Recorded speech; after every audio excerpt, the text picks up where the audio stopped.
अस्सलाम वालेकुम रहमतुल्लाहि व बरकातहू। नाज़रीन, आप देख रहे हैं इत्तिहाद टीवी न्यूज़ चैनल। आइए आज की ताज़ा खबरों पर डालते हैं एक नज़र।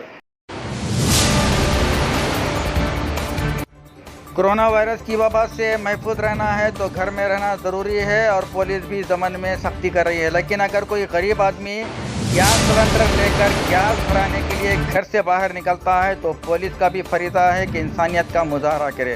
मगर आज मीर चौक पुलिस लिमिट्स में पुलिस ने एक ऑटो ड्राइवर को रोक दिया जो बार बार कह रहा था कि मुझे जाने दो, मेरे घर में गैस नहीं है, मुझे गैस सिलेंडर लेकर घर को जाना है।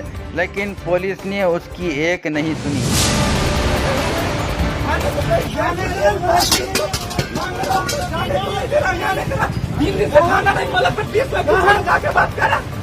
खाने को कोई पैसा नहीं दे रहा, ऑटो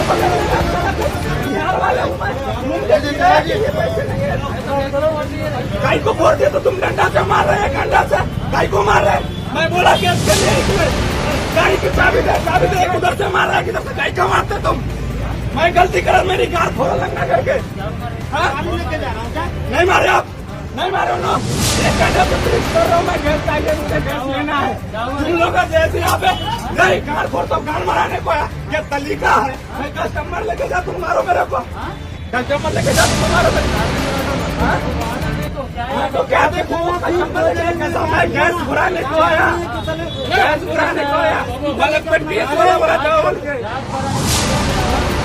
मलकपेट से चंचलपुरा जयका होटल से, चंचलपुरा जयका होटल से आया, जयका होटल से आया। क्या कर रहे हैं? क्यों आया ये देख रहे हैं सामने, बता रहा हूँ ना, ये बता रहा हूँ। खाने के लिए कोई भी नहीं दे रहा, 1 महीने से लॉकडाउन है, कभी दिए कोई नहीं दिया। आप पीओ को देंगे,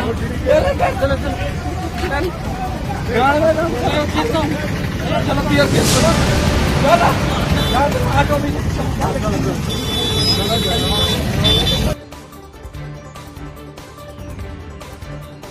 रियासत तेलंगाना में कोरोना के 15 मामला दर्ज किए गए हैं। महकमा सेहत की जानिब से जारी करता बुलेटिन में बताया गया है कि एक शख्स की मौत हुई है। जीएसएमसी के हुदूद में 10, सूर्यापेट में 3 और गढ़वाल में 2 अफराद इस वायरस से मुतासिर हुए हैं।